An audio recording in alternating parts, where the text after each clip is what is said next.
सचिन रमेश तेंदुलकर, एक ऐसा नाम जो एक अरब भारतीयों के दिलों में गूंजता है।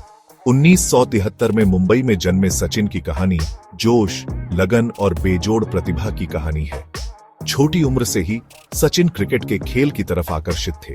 वो घंटों बांद्रा की गलियों में क्रिकेट खेलते हुए बिताते थे। उनका बल्ला हमेशा उनके साथ होता था। उनके पिता रमेश तेंदुलकर एक मराठी कवि और प्रोफेसर थे। उनकी मां रजनी तेंदुलकर बीमा क्षेत्र में काम करती थीं। हालांकि उन्हें क्रिकेट का शौक नहीं था, लेकिन उन्होंने अपने बेटे के जुनून को पहचाना और उसे बढ़ावा दिया। उन्होंने उसे अपने सपनों का पीछा करने के लिए प्रोत्साहित किया, भले ही इसका मतलब खुद के समय और संसाधनों का त्याग करना हो। सचिन के बड़े भाई अजीत ने उनके भविष्य को आकार देने में महत्वपूर्ण भूमिका निभाई। सचिन की कुदरती प्रतिभा को देखते हुए अजीत ने उन्हें पेशेवर कोचिंग की दुनिया से परिचित कराया। यह एक ऐसा फैसला था जिसने भारतीय क्रिकेट का रुख हमेशा के लिए बदल दिया। 11 साल की उम्र में सचिन के जीवन ने एक महत्वपूर्ण मोड़ लिया। उनकी मुलाकात रमाकांत आचरेकर से हुई, जो एक प्रसिद्ध क्रिकेट कोच थे। आचरेकर सर, जैसा कि उन्हें प्यार से बुलाया जाता था, ने युवा सचिन में एक चिंगारी देखी और उन्हें अपने संरक्षण में ले लिया।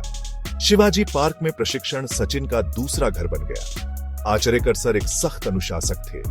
उन्होंने सचिन में कड़ी मेहनत, दृढ़ता और विनम्रता का महत्व डाला। सचिन घंटों अभ्यास करते थे, अटूट ध्यान के साथ अपने कौशल को निखारते थे। आचरेकर सर के स्टंप के ऊपर एक सिक्का रखने और सचिन को आउट न होने पर ₹1 देने का वादा करने की कहानियां पौराणिक हैं। तकनीकी कौशल से परे आचरेकर सर ने सचिन के स्वभाव को भी निखारा। उन्होंने उसे दबाव में शांत रहना, खेल का सम्मान करना और हमेशा उत्कृष्टता के लिए प्रयास करना सिखाया। ये सबक सचिन के करियर के आगे बढ़ने के साथ ही अमूल्य साबित होंगे। सचिन की प्रतिभा बहुत कम उम्र से ही स्पष्ट थी। उन्होंने 15 साल की छोटी सी उम्र में मुंबई के लिए खेलते हुए घरेलू क्रिकेट में पदार्पण किया। उनका प्रदर्शन शानदार से कम नहीं था। उन्होंने आसानी से रन बनाए, अनुभवी गेंदबाजों को अपनी स्ट्रोक प्ले से चकित कर दिया। स्कूल मैच में विनोद कांबली के साथ उनकी साझेदारी आज भी क्रिकेट प्रशंसकों की यादों में बसी है। उन्होंने रिकॉर्ड तोड़ 664 रन की साझेदारी की, जो उनकी अद्भुत प्रतिभा का प्रमाण है। घरेलू क्रिकेट में सचिन के प्रदर्शन ने राष्ट्रीय चयनकर्ताओं का ध्यान खींचा। वे जानते थे कि उन्हें एक विशेष प्रतिभा मिल गई है, जिसमें भारतीय क्रिकेट को नई ऊंचाइयों पर ले जाने की क्षमता है।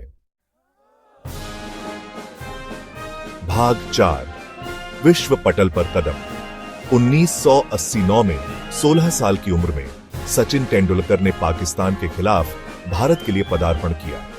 यह युवा प्रतिभा के लिए एक सपने के सच होने जैसा था। हालांकि अंतरराष्ट्रीय क्रिकेट में उनका प्रवेश किसी परिकठा की तरह नहीं था। उन्हें कठिन परिस्थितियों और तेज गेंदबाजी आक्रमण का सामना करना पड़ा, लेकिन सचिन ने उल्लेखनीय लचीलापन दिखाया। वह उस दौर के 2 सबसे खतरनाक गेंदबाजों वसीम अकरम और वकार यूनिस के खिलाफ डटे रहे। उन्होंने वार सहे और लड़ते रहे। उनके साहस और दृढ़ संकल्प ने दुनिया भर के क्रिकेट प्रशंसकों का दिल जीत लिया। भाग 5, एक दिग्गज का निर्माण। इसके बाद 2.5 दशक की क्रिकेट प्रतिभा का प्रदर्शन हुआ। सचिन तेंदुलकर ने बल्लेबाजी के लगभग हर रिकॉर्ड को तोड़ दिया। उन्होंने सभी प्रमुख क्रिकेट देशों के खिलाफ सभी प्रकार के पिचों पर शतक बनाए। उनका स्ट्रेट ड्राइव खूबसूरती की चीज बन गया। उनका अपर कट पॉइंट के ऊपर से शुद्ध शक्ति का शॉट। उन्होंने अपनी बल्लेबाजी कला से दर्शकों को मंत्रमुग्ध कर दिया। उनकी हर पारी स्ट्रोक प्ले का एक मास्टर क्लास थी। लेकिन सचिन का सफर चुनौतियों के बिना नहीं था। उन्होंने चोटों से लड़ाई लड़ी, खराब फॉर्म के दौर को सहन किया और एक ऐसे राष्ट्र के अपार दबाव का सामना किया जिसने उनकी पूजा की। फिर भी वह हमेशा मजबूत और अधिक दृढ़ निश्चयी होकर वापस आए।